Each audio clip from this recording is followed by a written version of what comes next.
नमस्कार। अरुणाचल समाचार में आपका स्वागत है। मैं हूं मनोज कुमार शर्मा। आइए बुलेटिन में सबसे पहले देखते हैं मुख्य समाचार। नवनिर्वाचित राष्ट्रपति द्रौपदी मुर्मू को कल 25 जुलाई को संसद के केंद्रीय कक्ष में दिलाई जाएगी भारत के राष्ट्रपति पद की शपथ। निवर्तमान राष्ट्रपति रामनाथ कोविंद आज शाम 7 बजे राष्ट्र को करेंगे संबोधित। संसद के केंद्रीय कक्ष में आयोजित समारोह में निवर्तमान राष्ट्रपति को दी गई विदाई।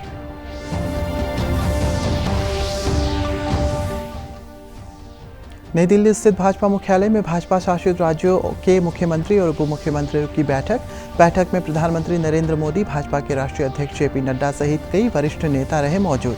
राज्यों में केंद्रीय योजनाओं की स्थिति और प्रगति पर की गई चर्चा।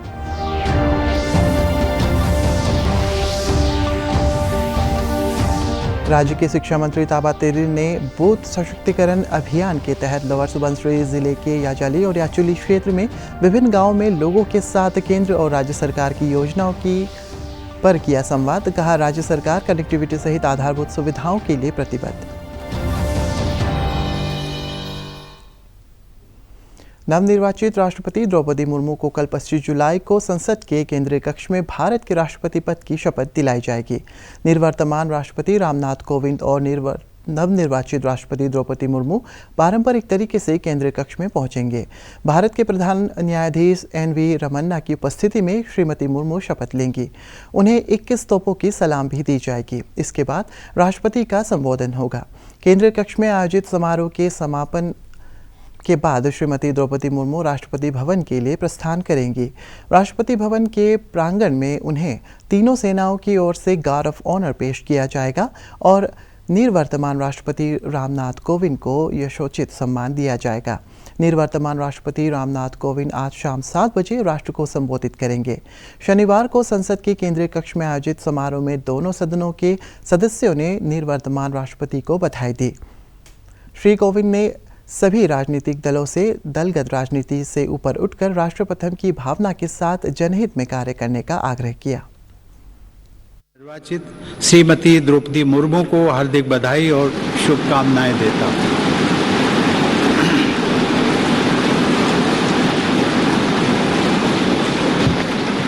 सर्वोच्च संवैधानिक पद पर उनका चुनाव महिला सशक्तिकरण को बढ़ाने के साथ साथ समाज के संघर्षशील लोगों में महत्वाकांक्षा का संचार करने वाला है। मुझे पूरा विश्वास है कि उनके अनुभव, विवेक और व्यक्तिगत आदर्श से पूरे देश को प्रेरणा मिलेगी और मार्गदर्शन भी। स्वाधीनता के 75 वर्ष पूरे होने के उपलक्ष्य में देशवासियों द्वारा आज़ादी का अमृत महोत्सव उत्साहपूर्वक मनाया जा रहा है।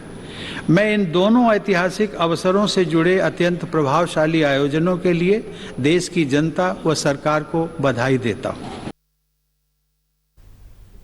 नई दिल्ली स्थित भाजपा मुख्यालय में आज भाजपा शासित राज्यों के मुख्यमंत्रियों और उप मुख्यमंत्रियों की बैठक हुई।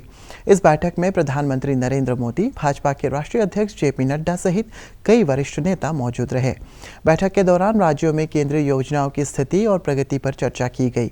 अरुणाचल प्रदेश के मुख्यमंत्री पेमा खांडू, उप मुख्यमंत्री चाउना मेन, असम के मुख्यमंत्री हिमंत बिस्वा शर्मा, मणिपुर के मुख्यमंत्री एन बीरेन सिंह, उत्तराखंड के मुख्यमंत्री पुष्कर सिंह धामी, उत्तर प्रदेश के मुख्यमंत्री योगी आदित्यनाथ, मध्य प्रदेश के मुख्यमंत्री शिवराज सिंह चौहान, महाराष्ट्र के उप मुख्यमंत्री देवेंद्र फडणवीस सहित भाजपा शासित राज्यों के मुख्यमंत्री और उप मुख्यमंत्री इस बैठक में उपस्थित थे।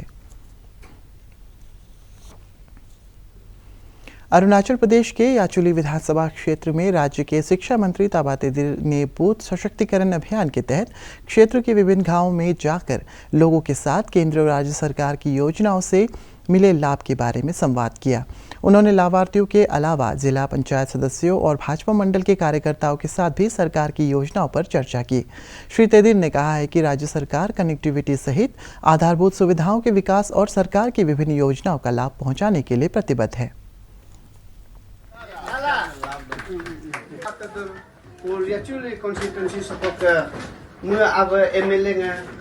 तो लोगों के साथ जब चर्चा किया तो जो हमारी जो वेलफेयर स्कीम है, नरेंद्र मोदी की जो भी स्कीम दिया है लोगों तक पहुंचा है।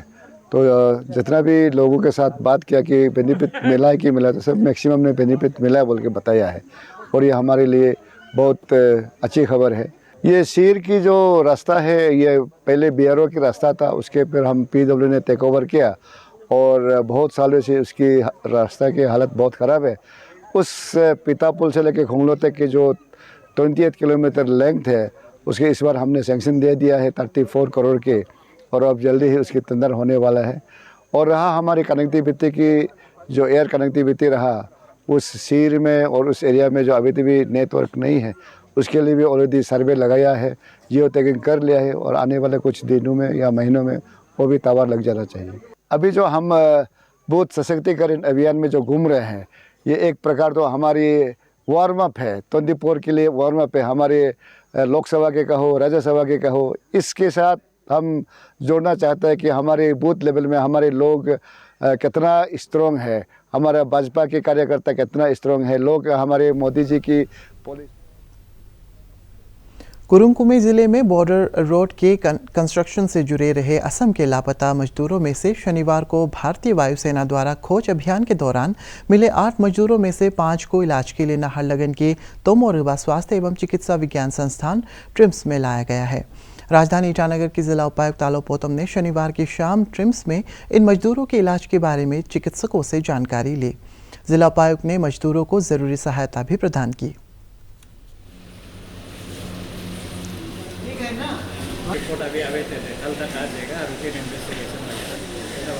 अब ठीक है, इतना कुछ प्रॉब्लम नहीं है, खाना पीना खाना होगा। 5 जो पहुंचा है तो इसको लेके अथॉरिटीज़ ने बोला है कि उसको जाके हर प्रॉब्लम को देखना है बोल के बोला है। तो मैं इधर आया और उसका काफ़ी सुंदर से ट्रीटमेंट चल रहा है। वो लोग भी बहुत खुश है और यहाँ बहुत अच्छा से देख रहा है। और थोड़ा वो पैदल उन लोग काफ़ी चला है जिसका कारण से बहुत पेटिक हो गया था। तो अभी यहाँ आया, खाना वाना भी अच्छा से खा रहा है, सलाइन भी दे रहा है। और ये ट्रिम्स का डॉक्टर लोग से बातचीत किया और कोई भी चीज़ की प्रॉब्लम नहीं होना चाहिए। और अभी उन लोग के कपड़ा के लिए भी हमने अभी पैसा दे दिया है, उन लोग कल कपड़ा भी खरीद लेगा। और कोई रिलेटिव्स आने से उन्हें हम डायरेक्शन दे दिया पुलिस को कि वो यहाँ से वहाँ एंट्री का थोड़ा बंदोबस्त कर देना है। और कोई इशू नहीं है, अभी पूरा स्टेबल हो गया और अच्छा लगा कि उन लोग अभी कोऑपरेट कर रहा है। और हमारा जो मेडिकल टीम है ट्रिम्स का बहुत सिंसियरली और सीरियसली देख रहा है। प्रधानमंत्री नरेंद्र मोदी ने शनिवार को एक खास मुहिम डिजिटल ज्योत की शुरुआत की। देश के लिए अपनी जान कुर्बान करने वाले अमर सेनानियों को श्रद्धांजलि देने के लिए इन मुहिम की शुरुआत की गई और राजधानी के कनॉट प्लेस में इस स्पेशल ट्रिब्यूट का आयोजन किया जा रहा है। इस दौरान पीएम मोदी ने कुछ तस्वीरें ट्वीट कर लोगों से इससे जुड़ने का भी आग्रह किया है।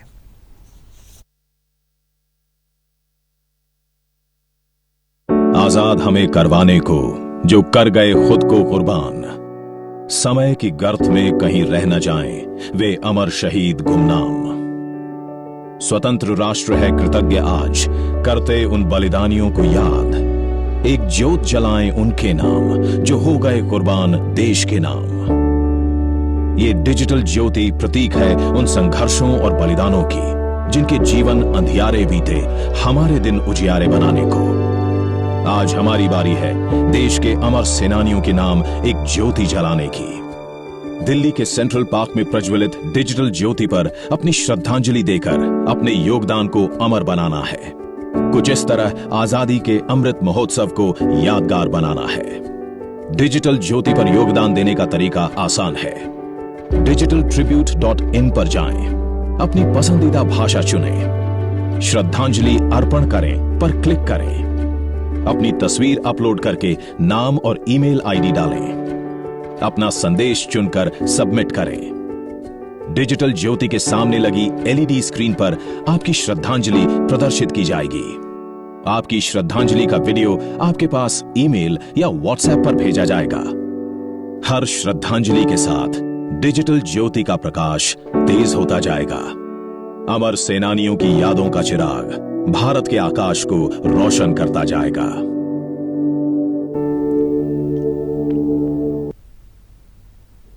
केंद्र सरकार ने भारतीय ध्वज संहिता में संशोधन करते हुए खुले में तथा व्यक्तिगत मकानों या भवनों पर दिन रात तिरंगा फहराने की अनुमति दे दी है। इससे पहले ध्वज को खुले में सूर्योदय से सूर्यास्त तक फहराने की ही अनुमति थी। अब कोई भी भारतीय नागरिक, निजी या शैक्षणिक संस्थान सभी दिवसों और अवसरों पर राष्ट्रीय ध्वज को गौरव और सम्मान के अनुरूप तिरंगा फहरा सकता है। स्वतंत्रता की 75वीं वर्षगांठ के ठीक पहले ये निर्णय लिया गया। भारतीय ध्वज संहिता में पिछला संशोधन 30 दिसंबर 2021 को किया गया था, जिसमें कपास, ऊन, रेशम और खादी के हाथ से बुने, हाथ से सिले और मशीन से बने ध्वज के अलावा पॉलिस्टेरियर से बने या सिले ध्वज के उपयोग की भी अनुमति दी गई थी। प्रधानमंत्री नरेंद्र मोदी ने लोगों से 13 से 15 अगस्त तक अपने घरों में तिरंगा फहराने का आह्वान किया। श्री मोदी ने कहा है कि राष्ट्र इस वर्ष आज़ादी का अमृत महोत्सव मना रहा है, इसलिए हर घर तिरंगा अभियान से राष्ट्रीय ध्वज के साथ हमारा जुड़ाव और गहरा होगा।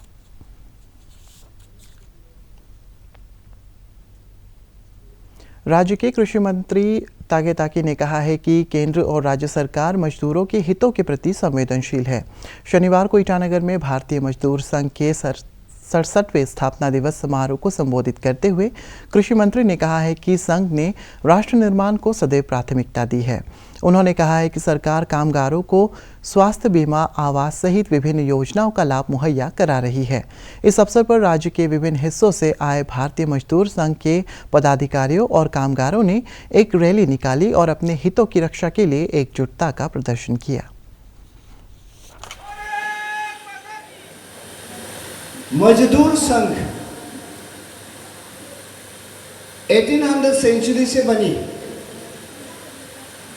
और वो मजदूर संघ हमारे देश में भी आई, लेकिन हमारा भारतीय मजदूर संघ जब हम बनाया तो बनाते समय में हम अपना मजदूर का सुविधा सिर्फ नहीं सोचा। मैं 2 हाथ बता करके इस देश को आगे कैसा ले जाएंगे, इस देश का प्रगति में हम कैसा हाथ बता सकते हैं। भारतीय मजदूर संघ का फॉर्मेशन आज 67 ईयर्स ही हुआ है। 1955 को फॉर्मेशन हुआ। इनके लेट फॉर्मेशन होने का बावजूद भी आज हमारा देश में भारतीय मजदूर संघ सबसे मजबूती और सबसे विस्तार वाला मजदूर संघ। विश्व स्वास्थ्य संगठन ने मॉन्कीपॉक्स संक्रमण को वैश्विक स्वास्थ्य आपात स्थिति घोषित किया है। मॉन्कीपॉक्स पर संगठन की आपात स्थिति की दूसरी बैठक में ये निर्णय लिया गया। 75 देशों में से 16,000 से अधिक लोग मॉन्कीपॉक्स से संक्रमित हो चुके हैं और अब तक 5 लोगों की इससे मौत हुई है। दिल्ली में मॉन्कीपॉक्स संक्रमण के पहले रोगी की पुष्टि हुई है। देश में मॉन्कीपॉक्स का यह चौथा मामला है और बिना यात्रा विवरण का पहला मरीज है। पेश है मॉन्कीपॉक्स संक्रमण पर यह रिपोर्ट। पॉक्स एक ज़ूनोसिस वायरस यानी जानवरों से इंसानों में फैलने वाला वायरस है। ये वायरस बंदर के अलावा चूहा, गिलहरी और डॉर्मिस जैसे जानवरों में भी मिलता है। Monkey pox virus small pox यानी चेचक के वायरस के परिवार का ही सदस्य है। मंकी पॉक्स 1958 में पहली बार एक बंदर में पाया गया था, जिसके बाद 1970 में ये 10 अफ्रीकी देशों में फैल गया था। पहली बार 2003 में अमेरिका में इसके मामले सामने आए थे। इस साल 6 मई को ब्रिटेन में मिला पहला मरीज नाइजीरिया से ही लौटा था। मंकी पॉक्स के लक्षण संक्रमण के 5वें दिन से 21वें दिन तक आ सकते हैं। शुरुआती लक्षण फ्लू जैसे होते हैं। इनमें बुखार, सिर दर्द, मांसपेशियों में दर्द, कमर दर्द, कपकपी छूटना, थकान और सूजी हुई लिम्फ नोड्स शामिल हैं। इसके बाद चेहरे पर दाने उभरने लगते हैं, जो शरीर के दूसरे हिस्सों में भी फैल जाते हैं। संक्रमण के दौरान ये दाने कई बदलावों से गुजरते हैं और आखिर में चेचक की तरह ही पपड़ी बनकर गिर जाते हैं। आंखों में दर्द, आंख से धुंधला दिखना। राष्ट्रव्यापी टीकाकरण अभियान के तहत देश में अब तक 201 करोड़ 99 लाख से अधिक कोविड रोधी टीके लगाए जा चुके हैं। केंद्रीय स्वास्थ्य मंत्रालय के अनुसार पिछले 24 घंटे में देश भर में कोविड संक्रमण के 20,279 मामले सामने आए और 18,143 रोगी स्वस्थ हुए। इधर अरुणाचल प्रदेश में शनिवार को कोविड संक्रमण के 82 नए मामले सामने आए और 37 रोगी स्वस्थ हुए। राज्य में कोविड के सक्रिय रोगियों की संख्या 363 हो गई है। शनिवार को कोरोना जांच के लिए 331 सैंपल एकत्रित किए गए। अरुणाचल प्रदेश राज्य महिला आयोग द्वारा महिलाओं के अधिकारों की रक्षा और सशक्तिकरण के लिए कई महत्वपूर्ण कदम उठाए जा रहे हैं।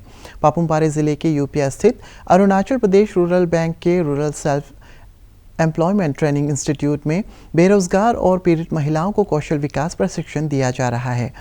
महिला आयोग की सहायता से दिए जा रहे 15 दिवसीय प्रशिक्षण कार्यक्रम में पहले चरण में 30 महिलाओं को रोजगार परक ट्रेनिंग दी जा रही है।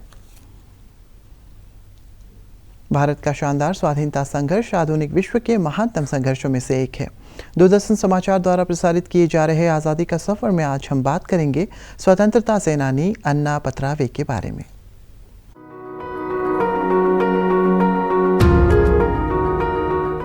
आज की कड़ी में हम स्वतंत्रता सेनानी अन्ना पत्रावे का स्मरण कर रहे हैं। अन्ना महाराष्ट्र के सतारा के निवासी थे। सतारा में भारत छोड़ो आंदोलन के प्रसार को देखते हुए ब्रिटिश पुलिस ने इसमें भाग लेने वाले लोगों के विरुद्ध व्यापक अभियान शुरू किया। उन्होंने अन्ना पत्रावे सहित कई प्रदर्शनकारियों को गिरफ्तार किया और उन्हें सांगली सेंट्रल जेल भेज दिया। 24 जुलाई 1943 को अन्ना पत्रावे ने अन्य लोगों के साथ मिलकर जेल से भागने का साहसिक प्रयास किया, लेकिन इस बारे में सूचना पाकर सांगली राज्य पुलिस ने उनका पीछा किया। मुठभेड़ में अन्ना पत्रावे 24 जुलाई 1943 को पुलिस की गोली से शहीद हो गए।